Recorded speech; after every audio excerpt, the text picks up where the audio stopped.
DH Counter is a quick and easy way to create various types of counters in Final Cut Pro. Version 2 has been completely rewritten and offers far more options and flexibility than before. DH Counter is a generator, so you can find it either in the Video Generators Digital Heaven folder of the Effects tab in the browser, or in the pop-up menu in the lower right of the viewer. So I'll just load the generator into the viewer and set a custom duration of 10 minutes by highlighting the duration field and entering 10.return. I'm going to add DH Counter into this sequence over a coloured background so you can see what's going on. And if I scrub through, you can see it counts up from 0 right up to 9 minutes 59 seconds at the end. So let's open the generator into the viewer and take a look at some of the parameters. I'll start at the counter settings section where we have a pop-up menu called Format. In version 2 we've added 3 choices of format. Minutes and seconds is the default, but you can also choose hours, minutes and seconds, or just seconds. Below this option is a checkbox which determines if leading zero and separator characters are shown on the counter. Then below that is the all-important mode option, which has 4 choices: count up from custom time, count up to custom time, count down from custom time, and count down to custom time. By default, the custom time is 0, but you can set it in the field below to any time you like. So let's imagine we want to count up starting from 3 minutes and 52 seconds.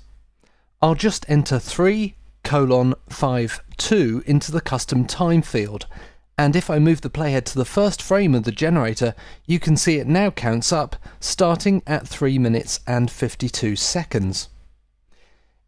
If you don't like colons between the numbers, you can set another character as a separator. And finally in this section is the option to show what we call subseconds, with the choice of frames, tenths or hundredths of a second.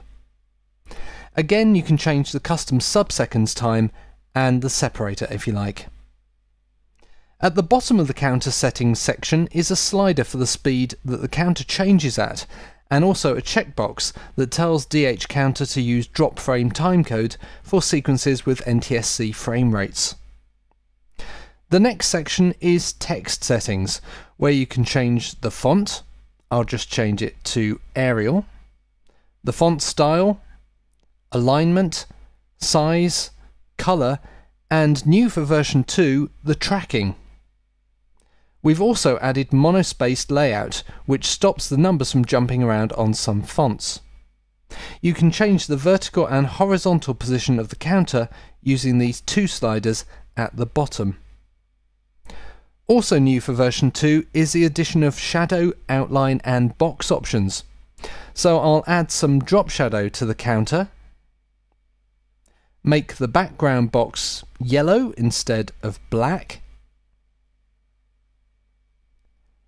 and set the opacity to 100% rather than 50%. Incidentally, the background box is optional and can be disabled if you just want to see the numbers. Finally, at the top of the parameters there's a display pop-up, and DH Counter has 2 types of display.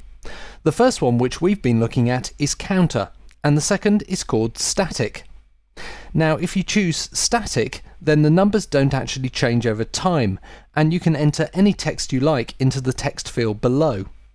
So why might you want to use static mode? Well, one possible situation is if you're making a counter for a sporting event and you want to hold the time when the winner crosses the line. So I'm going to hold the counter at a time of 12 minutes, 51 seconds and 73 hundredths of a second. If I move through frame by frame, because I'm working in a 25 frames per second sequence, the counter never reaches the exact number we want, which is 73 hundredths. But that doesn't really matter, because the static mode can show anything we like. So I'll just select the blade tool, and I'm going to split the clip at the closest frame where it says 72. Notice that because I've split the clip, the second clip also starts at the 3 minutes 52 seconds value that we set earlier. So I'll open the second clip into the viewer, set the display mode to static, and enter 12:51.73. If I play the sequence back, the counter will count up and then hold on the static value we've just entered. The nice thing about having the static value as a separate clip is you can easily adjust the duration you need, and the same technique can be used to give a hold at the start of the counter. So that's DH Counter from Digital Heaven.